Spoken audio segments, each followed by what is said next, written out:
second grade is reading literary nonfiction, and she told me that the definition of it is nonfiction that's actually pretty good.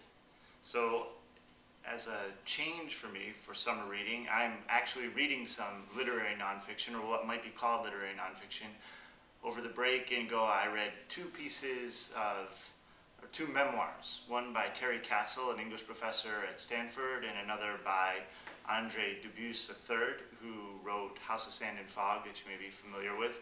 But both memoirs were interesting because Terry Castle followed a somewhat traditional route to becoming a professor. She was a very good English student all the way through school, was a dedicated graduate student, and went into becoming a professor. And I won't say that she was disillusioned. She became a really fantastic literary critic, but she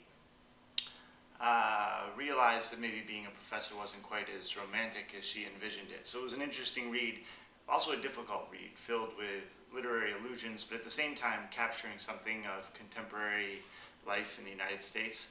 Townie, for me, was really engaging because I didn't particularly like Dubusse. I thought that his writing was a bit labored, a bit overly sentimental, and reading this memoir, I learned something new about him. He grew up a working class guy in Massachusetts. I also grew up in Massachusetts. Some of his descriptions of life as a working class kid growing up with a single parent really resonated for me, even though that's not how I grew up. I could see the lives of some of the people I knew.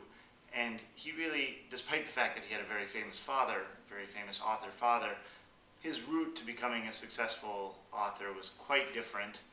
And I just read the book and saw a lot of the violence of his life, but I also saw a lot of the potential we all have to write and to do something creative, to maybe produce a work of art.